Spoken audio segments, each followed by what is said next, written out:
deal with kings. So y'all got to see he used kings. He told Israel when Nebuchadnezzar came, don't fight against him. What did he call Nebuchadnezzar? He said, that's my servant.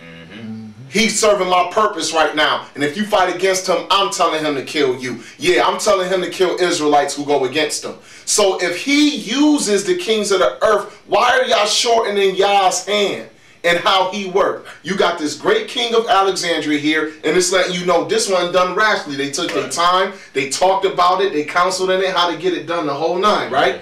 Okay, now he sends a letter, right? So go down to section 5, and we're going to start at the top, verse 40. All right, section 5. Yep. When the epistle was sent to the king, he commanded that an epistle should be drawn up for Eleazar, the Jewish high priest, concerning these matters, and that they should inform him of the release of the Jews that have been in slavery among them. So this man, like, look, write a letter to the high priest of Israel, high priest Eleazar, and let him know that we freed the Jewish captives in Egypt. Also, he sent mad gold. We're not going to read y'all. It's evident we skipping for the sake of time.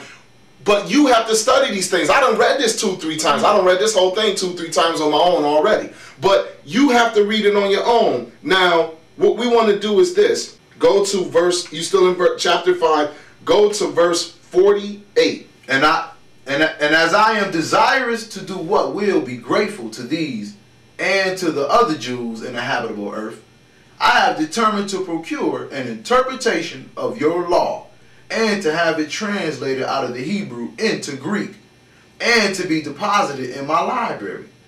Thou wilt therefore do well to choose out and send to me men of good character, who are now elders in age, and six in number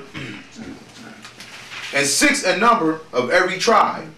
These by their age must be skillful in the laws, and of abilities to make an accurate interpretation of them. So do you see what they setting up here? So when it says that what these kings do, they don't do it rashly, they do it with great circumspection and counsel.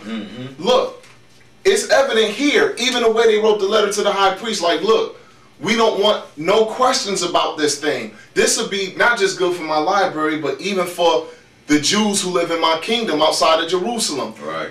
So I want to have the Hebrew laws translated into Greek, and I want you to send 6 men out of each tribe.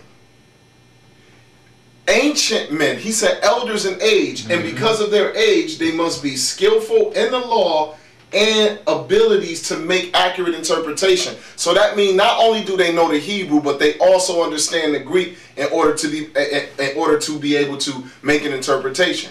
I mean, even in the days of Rabshakeh, when he tried to attack,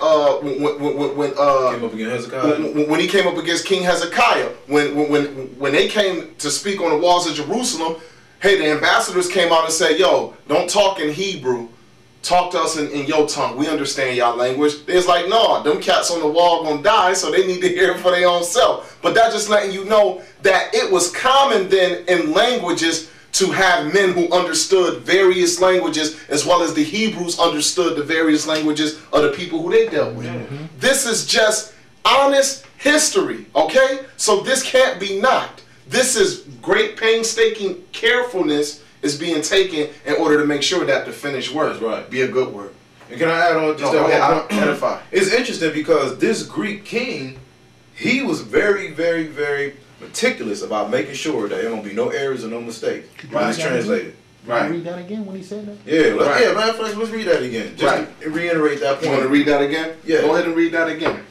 Very careful not to make that there was no mistake in the Hebrew scriptures when they translated over into the Greek. He says here, again, verse 49, thou wilt therefore do well to choose out and send to me men of good character, who are now elders in age, and 6 in number out of every tribe.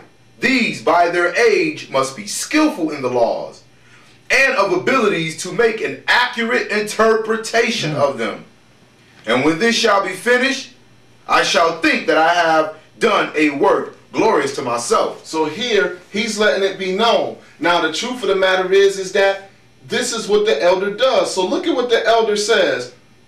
You have the high priest got the letter. He considers, right? Uh-huh. Now the high priest write a letter back to the king of Egypt, and you can read it on your own time. But go into section 6. He letting the king know. Start at 55. He letting the king know what they did and what his answer is. Section 6, 55. We immediately therefore offer sacrifices for thee and thy sister with thy children and friends, and the multitude made prayers that thy affairs may be to thy mind. So the nation of Israel and the land, when we heard what you wanted done, we done prayed to the Most High. We prayed for you, your sister, your children, your family, that the Lord of heaven would actually have you basically have the affairs of your kingdom be well in order. Continue. Mm-hmm. And that thy kingdom may be preserved in peace, and that the transition of our laws may come to the conclusion thou desires, and be for thy advantage.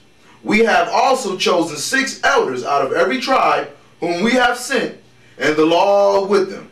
It will be to thy part, out of thy piety and justice, to send back the law when it have been translated, and to return those to us that bring it in safely. Farewell. So this was the reply of the high priest of Israel. Yeah, we'll do it. Now, notice the king of Egypt didn't say, you know what, because y'all language close to the Syrian tongue and this and that, just send us the scrolls, send a couple cats you trust with the scrolls. We got dudes here in Alexandria who could, no, send us men right from you, right, with the scrolls, who you trust. So the high priest said, so we're going to send them to you, get your work done, and we want the translation to be complete, and then make sure that and through your justice and through your word, make sure that our brothers and our laws come back to our land and that's in safety. And I just want to say something that's interesting too, because with the character of the Greeks, and while a lot of Hebrews pull out the negative side of the Greeks, that they're pagan or the Greeks this or the Greeks that, hey, that's true in a lot of aspects. But you know what's interesting though? One thing about the Greeks, they love to make it as if though they have the perfect word. They take pride in that. They take pride in trying to, you know, anything that they could put their name on, they want it to be perfect. Yes. And for this guy to make sure that these laws be translated, like you just said, brother, out of the priest who was skillful, elders, not no young guys, but elders, these guys who had skill, and make sure it's translated just so it don't be no flaw. So no Hebrews that's living in Alexandria at the time, or you could say, you know what, these are corruptions of the law. That even if in his own pride, he's taking credit for himself. Like as if that was glorious unto me. I'm the king. I set forth this. But even in his own pride, look how he still brought out perfection by having it translated from some brothers who knew how to. So we starting to learn that it's Hebrews who did this. Yes, the commandment went out from the king of Egypt, but it was Hebrews. The king of Egypt ain't touched none of this. All he wanted to do was see what was finished. So I want you to see here. Look at what happens when these elders come. Start here at 88. So the elders come from Jerusalem. They make it to Egypt with a caravan, the whole 9, and they in the presence of the king. Look at how it go down. Go ahead. But as the old men came in with presents, which the high priest had given them to bring to the king, and with the membranes upon which they had their laws written upon, and golden letters. Go ahead. He put questions to them concerning those books. And when they had taken off their covers, wherein they were wrapped up, they showed him the parchment. So the king stood admiring the thinness of those pages, and the exactness of the junctures, which could not be perceived, so exactly were they connected one with the other. In the old Hebrew style. In other words, there was no spaces between the Hebrew scripts. It was all right next to each other.